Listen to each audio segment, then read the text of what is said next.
You hear your alarm beating you over the head while you struggle to wake up. You get rejected from the piano academy you had your sights set on. You refuse to pick up your laundry and clean your room. You get spam email offering you a small fortune from Mark Zuckerberg. You get yelled at for spending your money on video games. You forget to make the slides for your book report on Dostoevsky's Crime and Punishment. All this happens in the first 5 minutes of the story that is Until Then. Until Then is, without apology, a boring game. A visual novel with small moments of gameplay. Until Then dares to go slowly. It dares to build its plot behind lines and lines of text that seem to do nothing to directly advance towards a larger narrative. In that, it's perhaps truest to its obvious inspiration, slice-of-life anime. And in that, it succeeds in creating a captivating, poignant, and slow-moving story that is best consumed in short, patient bursts. Hi everyone, I'm Dr. Abdurrahman Siddiqui, teacher and adjunct lecturer on literacy and special education. I study literacy and fandom practices, so I consume visual novels with regularity. I want to thank developer Polychroma Games and publisher Maximum Entertainment for providing me with a review copy in exchange for my thoughts. Also, please do not fear, I know spoilers ruin a visual novel, so I am only using clips from Chapter 1 and avoiding any spoilery plot points so you can listen on without fear. Because I once had somebody spoil a major plot point in Danganronpa V3 for me, and I just never played it again. I left it hanging, so to speak. Danganronpa fans know which plot point I'm talking about. Until Then, as I mentioned earlier, is a visual novel. It stars Mark and his crew of friends as they navigate their school lives, fleeting romances, and troubled relationships. It goes without saying that the story will go into deeper territory than that, but it's like a slice-of-life anime through and through. Teen angst and social drudgery pervades heavily in this story. If I had to compare it to any earlier games, I would likely compare it to Shenmue, which is another example of a truly unique game in that it pretends to be an action game when it is more about simulating the boring life of a teenager. What sets Until Then apart from some less developed visual novels, however, is the attention to detail. The entire game is filled with tiny particles of specific detail that make it feel so real. Starting off with your day requires furiously clicking on an alarm clock. There's a segment where you have to decide the details that go into your slides presentation on Dostoevsky. The classroom, set in a fictional setting inspired by the Philippines, features the crucifix and a teacher describing his vacation with his wife. It's all extremely detailed and sometimes tedious, but visual novel fans, that's what we're here for. In one segment, your classmate and resident crush Louise has recently had a chess win. Naturally, there is praise for your friend on social media. But between the posts congratulating Louise on her win, there is a little moment of brilliance that perfectly captures where Until Then succeeds. Louise's aunt congratulates her and, in typical boomer fashion, uploads the wrong picture for congratulations. She then corrects herself and uploads another picture. Just beneath that thread, there is an article about the economy. Scroll a little bit down and you'll see people complaining about fake news.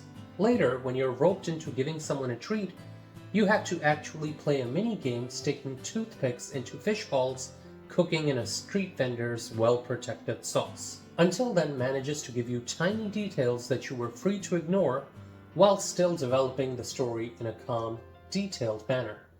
These tiny details that add nothing immediately substantive to the plot make Until Then far more believable and atmospheric than most games you will ever play.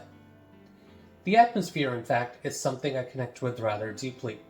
As an Asian immigrant, I recognized the street vendors, the colored and dyed chicks for sale, and even the air pollution. And as a resident of New York, I recognized the filthy subways. For anyone living in a crowded, loud city, this game is instantly familiar. Through meaningful use of subtle details and even mini-games that build on the foundation of living an everyday life, Until Then truly recreates the slice-of-life drama it is trying to be. Just like the setting itself, the characters are extremely believable. Luis the chess champ insists that Dark Fiends 3 is not as good as Dark Fiends 1. Your bro Ryan screams at you while still ignoring his coach's calls and helping you finish the slide deck you were supposed to complete for the group project. Sophia, Luis's best friend, carries pom-poms to her chess match and expects you to pay for the fish balls. And your friend Charles keeps spamming posts trying to sell umbrellas for some reason. On the other side, just like the best slice of life stories, Until Then also takes the inanity of life and switches up with something deep and painful. One minute, the crew is celebrating Luis's chess win. The next, we learn that the adorable and annoying Sophia is rushing to the hospital to check on her grandma in intensive care.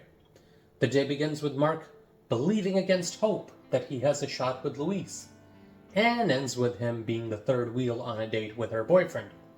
The same Kathy who seemed like a dork has one of the most poignant moments where you just enjoy the rain and speak of butterflies. For the good and the bad, Until Then reflects life's harsh realities. At this point, I want to remind you that this game is a visual novel. It emphasizes reading and plot over constant progression and gameplay. If the characters and environment do not appeal to you, if you don't want to learn more about this world and its story, for example, there will be no gameplay element to change your mind. The setting immediately appealed to me. If that isn't the case for you, this game may not be for you because it does not try to be anything else. I also want to remind you that Until Then is best played in small doses. The walk from my home to the train station alone started feeling lengthy, where I suddenly started looking for a run button, as we are accustomed to in games. There are segments where you can spend several minutes just staring at social media posts, and sometimes you follow up a long conversation with a static cutscene only to wind up in another long conversation. None of that is an issue for me, as I enjoy visual novels and slice-of-life drama and anime. If that does not appeal to your tastes, I doubt you will enjoy this game. But if that does appeal to your tastes, know that the greatest compliment I can give this game is that I plan on finishing this review and then going straight back to play my second playthrough. I also want to point out one awkward visual that bothered me in gameplay, which was Mark's character sprite getting noticeably blurry every time he walked. It was more visible in some places than others and clearly did not affect my enjoyment of the game, but it was visible. I did not play around with any visual settings, so perhaps my graphics driver is just old, but it felt strange nonetheless. I also want to point out that the game is technically developed for Linux, and it was running on my Steam Deck even though it isn't verified, but it is recommended that you play with a keyboard and mouse, so just make sure you have that set up in mind.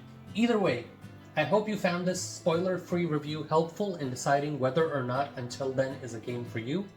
The developers and publisher are both responsive people, so if you enjoy the game, do tell them something nice.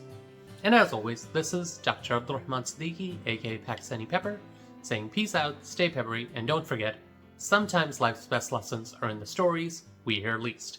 Have an awesome day, everyone.